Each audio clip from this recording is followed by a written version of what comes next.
শখের গরুর নাম লাল মাস্তান। কোরবানির ঈদের জন্য পালন করা বিশাল আকারের এই গরু নিয়ে গাবতলী হাটে এসেছেন মালিক শেফালি আক্তার। দাম হাঁকাচ্ছেন 20 লাখ টাকা, কিন্তু মিলছে না ক্রেতা। আমি 20 লক্ষ টাকা দাম চেয়েছি, তার মধ্যে আমি আরো দামাদামি কম করে আমি তাকে বিক্রি করে দেব। ঈদের বাকি মাত্র কয়েকদিন, পশুতে যেমন ভরে উঠেছে হাট, তেমনি বাড়ছে ক্রেতা সমাগমও। তবে বেচাকেনা নিয়ে সন্তুষ্ট নয় খামারি ও ব্যাপারীরা। ক্রেতারা বলছে এবছর গরুর দাম তুলনামূলক বেশি।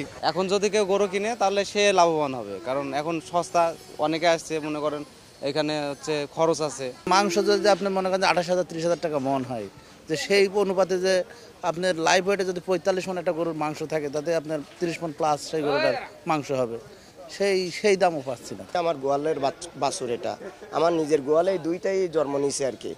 তো ওখানে ভালো দাম না পাওয়ায় বা ক্রেতা না পাওয়ায় এই গাবতলীর হাটে নিয়ে আসছি আর কি। আমরা বিত্তবানদের দিকে দৃষ্টি আকর্ষণ করব যে হাটে আসেন, ঘুরেন, অনেক প্রচুর বড় বড় গরু আছে, কিন্তু সেরকম ক্রেতা পাওয়া যাচ্ছে না। হাটে পর্যাপ্ত নিরাপত্তা ব্যবস্থা নেওয়া হয়েছে বলে জানিয়েছে কর্তৃপক্ষ।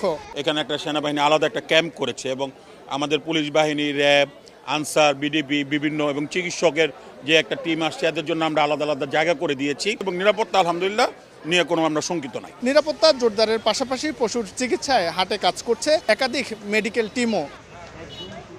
শাহিন আলম, সময় সংবাদ, ঢাকা।